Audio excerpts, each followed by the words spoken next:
ng bayan, maasahan anumang panahon.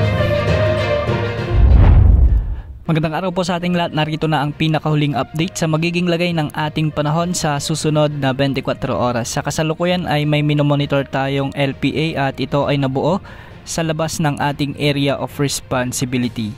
Ayon sa Pag-asa, mataas ang tsansa nitong lumakas bilang bagyo sa susunod na 24 oras habang ito ay nasa layong 965 km hilagang silangan ng extreme northern Luzon. Kung sakali mang lumakas ito bilang bagyo at papasok sa ating area of responsibility, papangalanan ito ng Pag-asa bilang bagyong Fabian. At dahil sa pagkabuungan nito, asahan muli na hahatak ito ng habagat na magpapaulan muli sa malaking bahagi ng northern at central Luzon kasama na ang Metro Manila at Palawan. Dahil nga sa umiiral na habagat, asahan pa rin ang maulang panahon o maulap na papawirin na may mga kalat-kalat na pagulan at thunderstorms sa buong Ilocos Region, Batanes, Babuyan Islands, Apayao, Abra, Benguet, Zambales, Bataan, Nueva Ecija, Tarlac at Pampanga.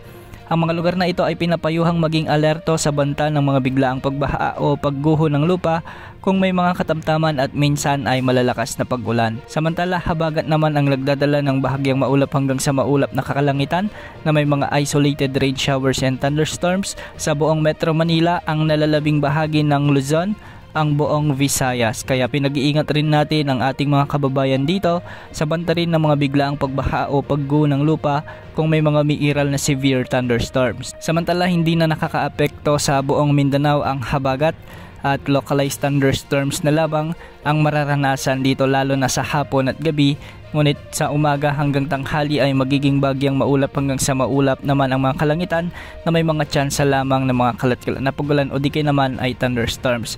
Hindi rin inaalis ang banta ng mga biglaang pagbaha o pagguho ng lupa kung may mga katamtaman hanggang sa kung minsan ay malalakas na pagulan dulot ng mga severe thunderstorms. Para naman sa lagay ng mga pag-alon sa ating mga karagatan, asahan naman ang mga pag-alon sa extreme northern Luzon na posibleng umabot hanggang 3.7 meters. Para naman sa kanlurang baybaying sakop ng Luzon ay posibleng mga pag-alon hanggang 2.8 meters at sa nalalabing baybaying sakop ng bansa ay posibleng mga pag-alon hanggang 2.1 meters. Antabayan na ng mga susunod na updates ukol sa LPA na ating binabantayan dahil sa posibilidad nitong lumakas bilang bagyo sa susunod na 24 oras. Asahan din na maghahatak muli nito o magpapalakas ng habagat sa kanlurang bahagi ng ating bansa. Yan muna ang latest sa lagay ng ating panahon. Ito po ang weather update ng bayan, maaasahan anumang panahon.